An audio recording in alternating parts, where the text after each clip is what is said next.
K&F Concept variable ND filter with polarizer. Let's talk about it, shall we?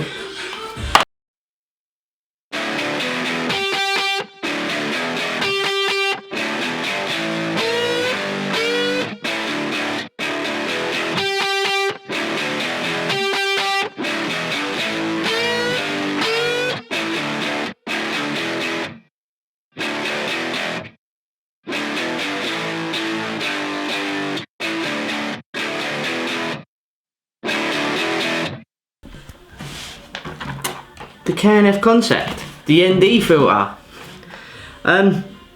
You're probably on a YouTube hunt the same as I was once upon a time. With that is I must have watched countless hours on what to buy, what was the best, what was best bang for buck if you're in my position of where you can't go out and buy the absolute best. You can't go out and buy, you know, one of the Peter McKinnon ND filters, you know, missed. As much as I would love to be able to say I'm in a position to buy one, and I probably could now buy one, but I don't need to, because K&F got me covered. So I got this here, comes in a nice box, little kit. This right here, end of 2020, beginning of 2021, I got this, and I didn't know what to expect from it. Never having a variable ND filter, I had solid ones and I used to have to stack them, and if you've ever done that, you know how painful that is to do. You know that you don't really want to be doing that, one on top of the other, on top of the other, and then trying to focus. It's just not what you want to be doing. This little thing is all I carry now. So it's their 67mm. They do come in other sizes, so I'm led to believe I'd have to re-Amazon that. So as well as being an ND filter, it's also a polarizer, which has its own uses, very handy to have, but having it all in one, it's a joy. Now, as we can see here, come on, focus, focus, focus, choose the ND. Choose the, they say Canon has really good Boy, there we go. No, still going for my head. This is why you don't put on tracking. Okay, right, so anyway, that's not working because it just wants to track my face everywhere I go. I thought I was being clever there. So back to this little thing here. Let's just bring us all the way to the minimal. So as we can see me nice and clearly here. And then as we bring it around, we get nice and darker. Now that's fully on. Now, you can just barely see through that. And then if we turn up, oh, he's coming back. Oh, he's fading in. Oh. And that's where we have it there. I'm holding it up to it and I'm holding it backwards, which probably isn't that good, but it will do for this test. And then away, back to nice and bright. Normally I have this on, which is why this is quite a bright video. But just wanted to show what it could do. Build quality. The build quality to this here it's really good actually. It's solid, it doesn't wobble, it doesn't scrape. Let's go to the beach and get sand in it like I did. It's got such a smooth feel as you're changing it. Really nice, really nice. Even with the polarizer on the back, really nice and steady there.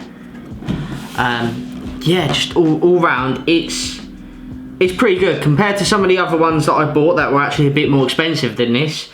I ended up selling them back on eBay because this one here, build quality, and the results of it were just pretty much where I wanted to be with it. So I mean, what I'm going to do is I'm going to whack this on here now,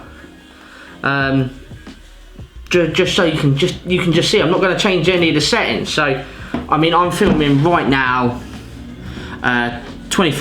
50 over 20, no, yeah, 25 over 50, 50 over 20, 50 over 25. Aperture is at 6.3 and I'm at an ISO of 100. So we'll whack this on minimum. Go in the hole. Go in the hole.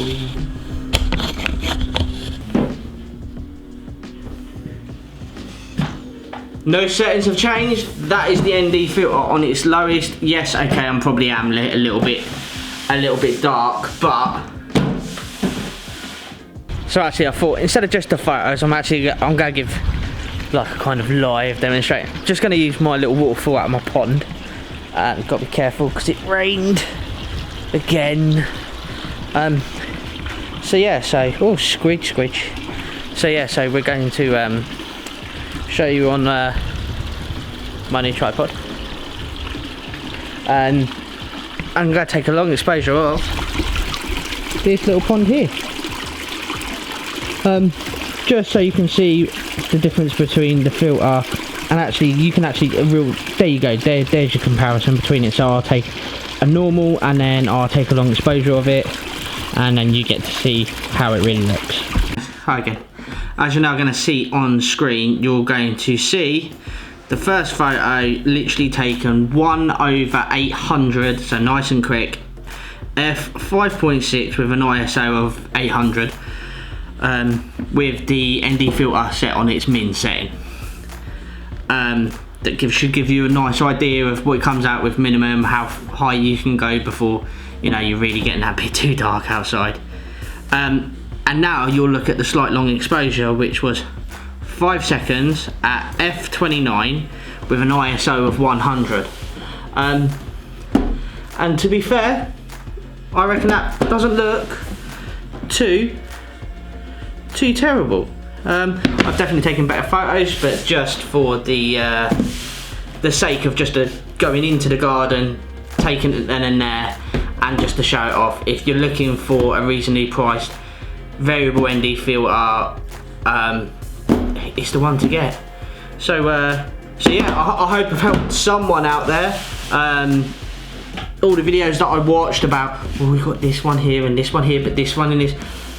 Look, if you're in a position of where you've got less than 60 quid-ish to spend, right, and you want one but you want to get as good quality as you can without having to spend 150, 200, as I've seen some of them going for, then yeah, this K&F concept, it's the way forward. They're kind of your everyman sort of gear. Why strive for perfection when good enough will do? So with that, I'm not going to strive for perfection. Good enough will do and has done, and I am out.